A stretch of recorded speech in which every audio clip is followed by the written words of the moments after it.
نماز کی سنتیں، نماز کے مکروہات، نماز کے مفسدات، ان کا جب علم ہوگا پھر نماز پڑھی جائے گی تو اس نماز کے بعد بندے کو نماز کی لذت حاصل ہوگی۔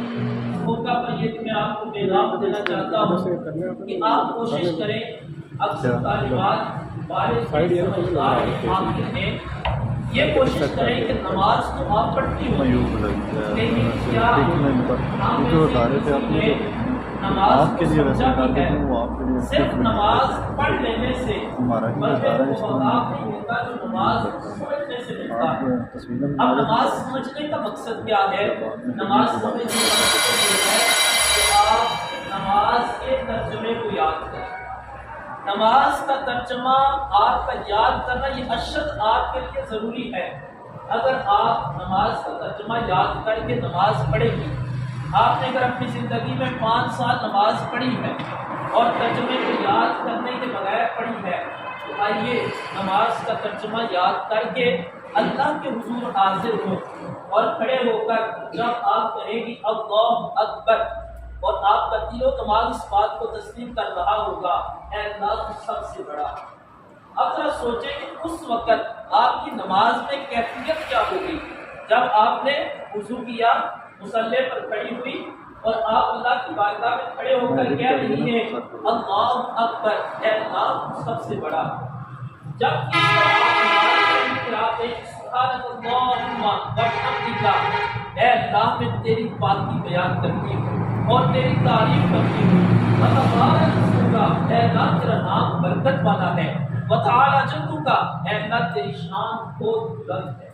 ذرا خود تصور کریں کہ جب نماز میں ایسی کیفیت بنے گی کہ آپ مصلی پر کھڑی ہیں، اللہ کی بارگاہ میں حاضر ہیں اور اللہ کی بارگاہ میں حاضر ہو کر نماز پڑھ رہی ہیں اور ساتھ آپ کو نماز کے معانی کا، نماز کے مطالب کا، نماز کے مفہوم کا علم ہے، تو گویا اس وقت منظر یہ بن جائے گا کہ آپ اپنے رب سے گفتگو کر رہے ہیں۔ پھر وہ نماز پڑھنے کے بعد اگر آپ 5 نمازیں زندگی میں ایسی پڑھیں کہ آپ نے نماز کو ترجمے کے ساتھ یاد کیا، پھر نماز پڑھتے وقت آپ محسوس کر رہی ہیں کہ میں اپنے رب سے گفتگو کر رہی ہوں، وہ نماز پڑھنے کے بعد آپ خود فیصلہ کر سکیں گی کہ اصل نماز پڑھنے کی لذت آپ کو تب ہی محسوس ہوگی۔ اس لیے آپ اس چیز کو مد نظر رکھیں اور اس کو اپنی زندگی میں ضروری سمجھیں کہ اگر آپ نے نماز کو تو یاد کیا ہے لیکن نماز کے ساتھ نماز کا ترجمہ یاد کریں، اور یہ یاد کرنا ضروری بھی ہے۔ اور نماز کی اصل لذت تب ہی حاصل ہوتی ہے جب نماز کو اس کے ترجمے کے ساتھ پڑھا جائے۔ پھر اس کے ساتھ ضروری یاد رکھیں کہ نماز میں جو مسائل ہیں، ضروری مسائل جن کا حاصل کرنا آپ پر فرض ہے، ان مسائل کو آپ ضرور پڑھیں، سیکھیں اور ان کو یاد کریں، اور جب ان کو یاد کر کے آپ نماز پڑھیں گے پھر سمجھیں کہ آپ کو نماز کی اصل لذت حاصل ہوگی۔ آپ نے بارہا مرتبہ کتابوں میں اس آیت کو پڑھا ہوگا، بارہا مرتبہ آپ نے سنا ہوگا ان الصلاۃ تنہی عن الفحشاء والمنکر، کہ بے شک نماز بے حیائی اور برائی کے کاموں سے روکتی ہے۔ لیکن کیا آپ نے اپنے گھروں میں نہیں دیکھا، اپنے معاشرے میں نہیں دیکھا، اپنے خاندان میں نہیں دیکھا؟ ایسی خواتین بھی موجود ہیں، ایسے افراد بھی موجود ہیں، وہ نماز کو پڑھتے ہیں لیکن نماز پڑھنے کے بعد اسی طرح گناہوں میں مصروف ہو جاتے ہیں۔ اس کی بنیادی وجہ یہ ہے کہ ہم نے نماز میں خشوع اور خضوع کو نہیں سمجھا۔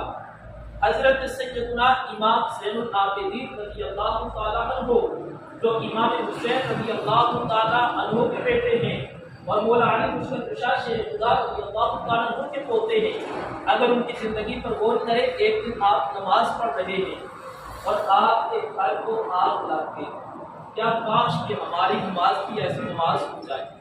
آپ نماز کی حالت میں اور گھر کو آگ لگ گئی، لوگوں نے شور مچا دیا کہ حضرت گھر کو آگ لگی ہے اور آپ نماز میں مصروف ہیں، نماز کو توڑ دیں اور گھر میں آ کر اپنے گھر کو بچائیں۔ آپ نے کیا کیا؟ نماز کو چھوڑا بھی نہیں اور آپ نے نماز کو توڑا بھی نہیں۔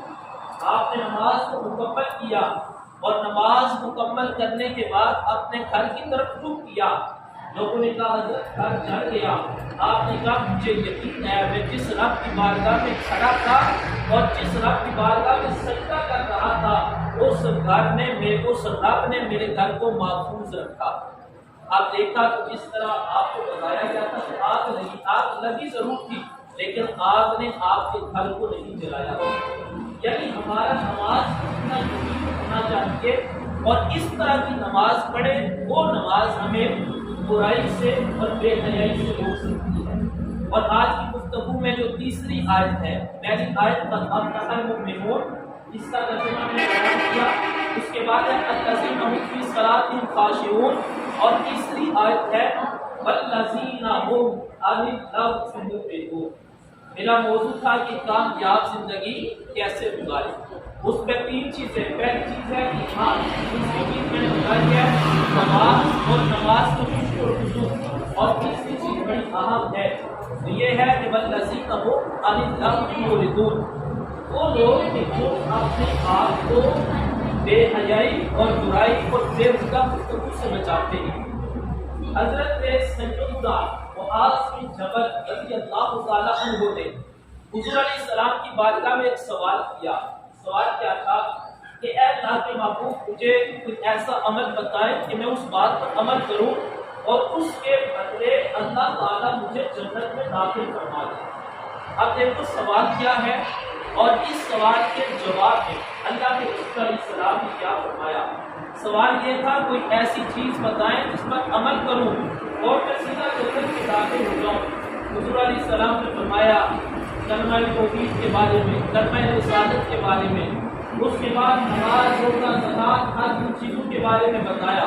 اور پھر اللہ کے رسول علیہ السلام نے اپنے ہاتھ مبارک کے ساتھ اپنی زبان مبارک کو اپنے ہاتھ میں لیا اور حضور علیہ السلام نے فرمایا اے معاذ کیا میں تمہیں ایسی چیز بتا دوں اگر تم اس کی حفاظت کرو تو اس کی حفاظت کرنے کی وجہ سے اللہ تعالیٰ تمہیں جنت میں داخل فرما دے گا.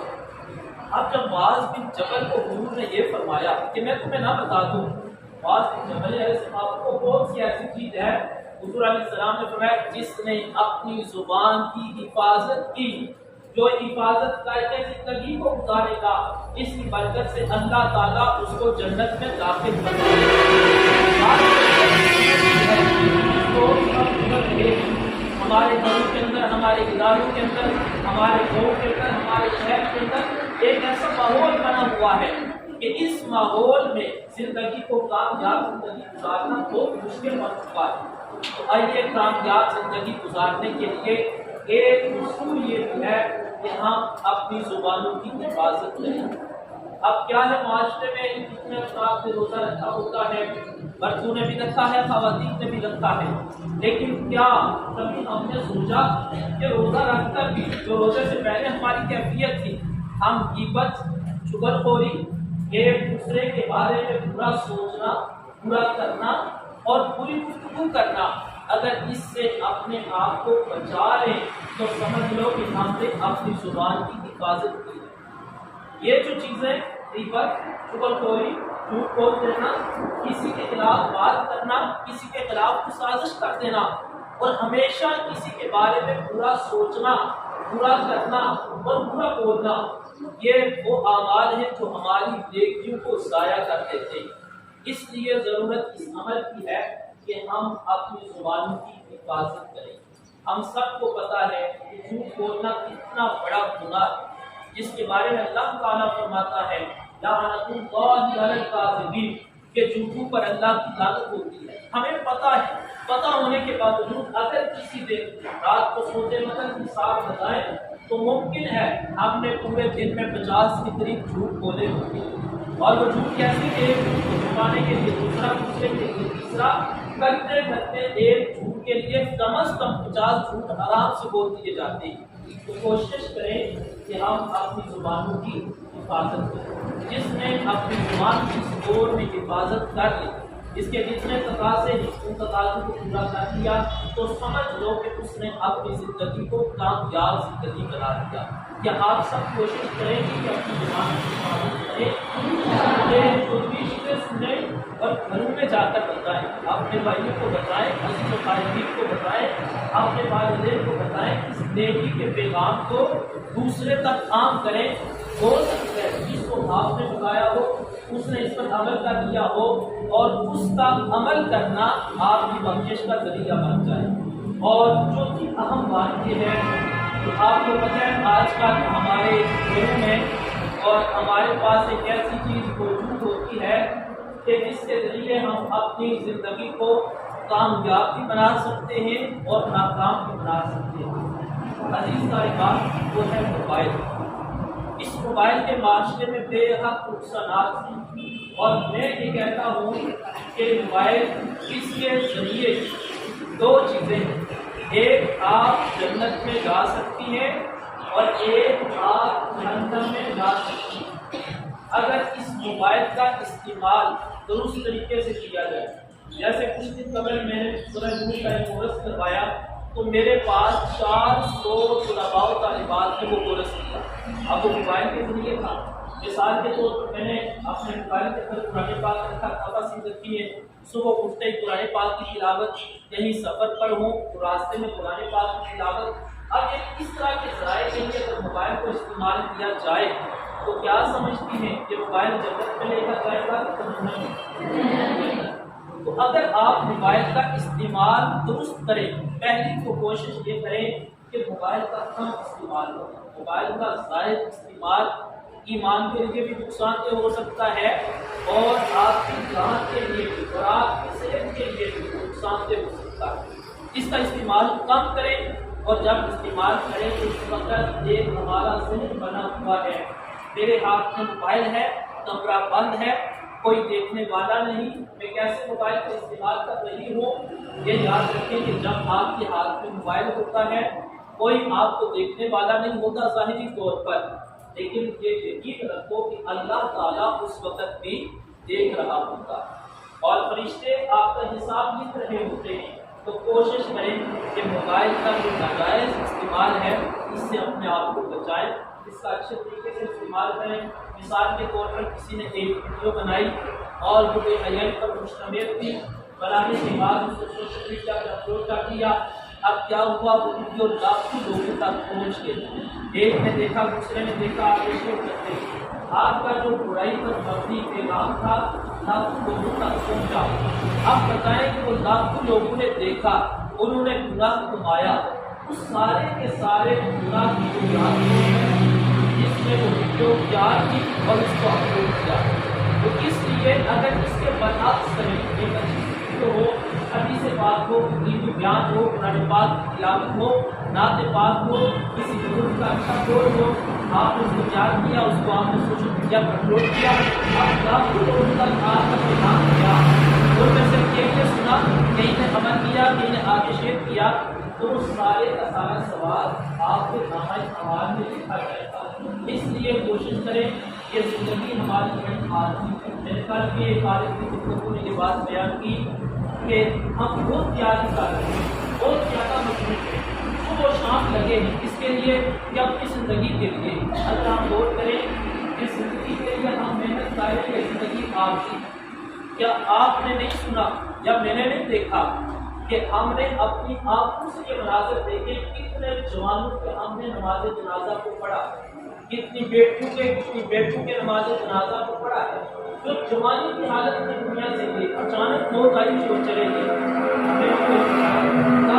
دنیا سے چلے جانا ہے۔ اس لیے کوشش کریں کہ جانے سے پہلے کم از کم وہ زندگی ختم ہونے والی ہے اور اس کے بعد ایک زندگی شروع ہونی ہے، وہ زندگی میں ختم نہیں ہونا، وہ ہمیشہ رہنے والی زندگی ہے۔ ختم ہونے والی زندگی کے لیے تو ہم محنت کر رہے ہیں، لیکن جس زندگی میں ہمیشہ رہنا ہے، جو مرنے کے بعد شروع ہونی ہے، آئیے اس زندگی کے لیے کوشش کریں، اپنے اعمال کو درست کریں، نمازوں کی پابندی کریں، پردے کا اہتمام کریں جو ایک عورت کے لیے بہت زیادہ ضروری ہے، قرآن پاک کی تلاوت کا اہتمام کریں، اپنے گھروں میں کبھی بھی اپنے گھروں میں اپنے والدین کا دل نہ دکھائیں، نہ اپنی ماں کا دل دکھائیں، نہ اپنے باپ کا دل دکھائیں، اپنے خاندان میں، اپنے بہن بھائیوں میں ہمیشہ کوشش کریں